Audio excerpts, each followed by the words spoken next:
జై శ్రీమన్నారాయణ. ఈరోజు మనం తిరుప్పావై దివ్య ప్రబంధంలోని 18వ పాసురంలోకి ప్రవేశిస్తున్నాం.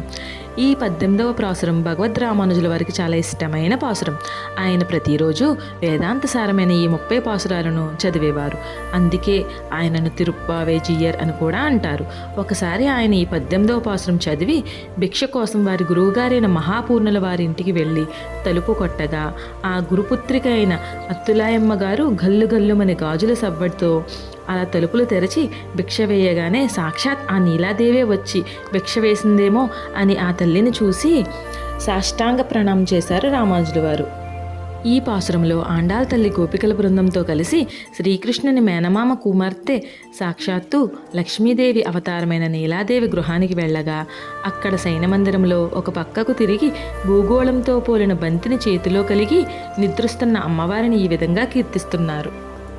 మద జలాలను స్రవించే అనేక గజ సంపద కలిగిన నందగోపాలుని ప్రియమైన కోడల, సుగంధమును వెదజల్లే కేశపాసములతో అందమైన జుట్టు ముడి కలిగిన నీలవేణి నీలాదేవి, నీ వాకిలి ముంగిట కోళ్లు కూస్తున్నాయి, కోకిలలు గానం చేస్తున్నాయి, నెమళ్ళు నాట్యం చేస్తున్నాయి. కావున తెల్లవారిందమ్మా, నీ భావగుణాల్ని కీర్తించడానికి మేము ఇక్కడికి వచ్చాము.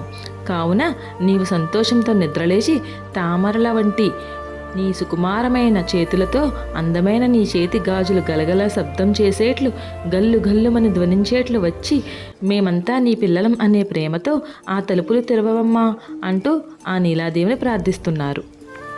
ఈ పాసురం ద్వారా మనం గ్రహించవలసిన విషయం ఏమిటంటే, ఆ ఆచార్యుల ద్వారా మంత్రోపదేశం పొందినా వెంటనే ఆ భగవంతుడు అనుగ్రహం కలిగినట్లు భావించరాదు.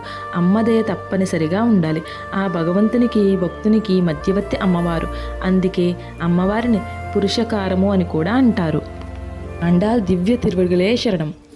ఈ పాసురాన్ని గుణముగా మన నరసాపురం శ్రీ ఆదికేశవ ఎంబేరుమన్నారు కోవెలలో సుగంధ పరిమళాలు కలిగిన గంధపు చెక్కలు గాజుల సవ్వడితో పాసురాను గుణముగా గోదాదేవి జడ అలంకరించబడి ఉన్నది.